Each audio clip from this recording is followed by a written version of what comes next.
বাংলাদেশ ভারত সীমান্তে আন্তর্জাতিক আইন ভঙ্গ করে বিএসএফের কাঁটাতারের বেড়া স্থাপনের প্রতিবাদ জানাতে ঢাকায় নিযুক্ত ভারতীয় হাই কমিশনারকে তলব করেছিল পররাষ্ট্র মন্ত্রণালয়।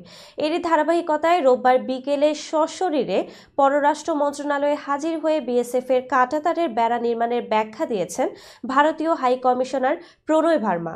পররাষ্ট্র মন্ত্রণালয়ে এক ব্রিফিংয়ে তিনি বলেন, সীমান্তে চোরাচালান ও অবৈধ অনুপ্রবেশ মোকাবেলায় আলোচনা হয়েছে।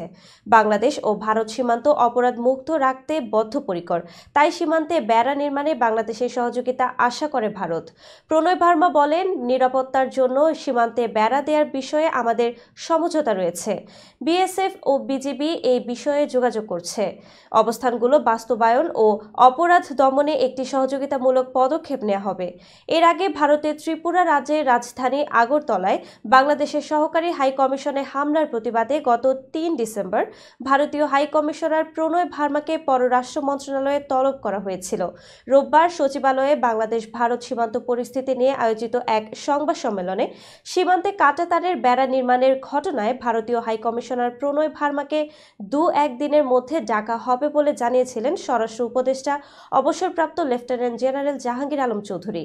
সংবাদ সম্মেলনে তিনি জানান, বাংলাদেশ ভারত সীমান্তের শূন্য রেখার বিভিন্ন জায়গায় বিএসএফ এর আন্তর্জাতিক আইন লঙ্ঘন করে কাঁটাতারের বেড়া নির্মাণে বাধা দিয়ে তা বন্ধ করে দেওয়া হয়েছে। সেই সঙ্গে বেড়া নির্মাণ বন্ধে শক্ত অবস্থানে থাকবে বিজিবি।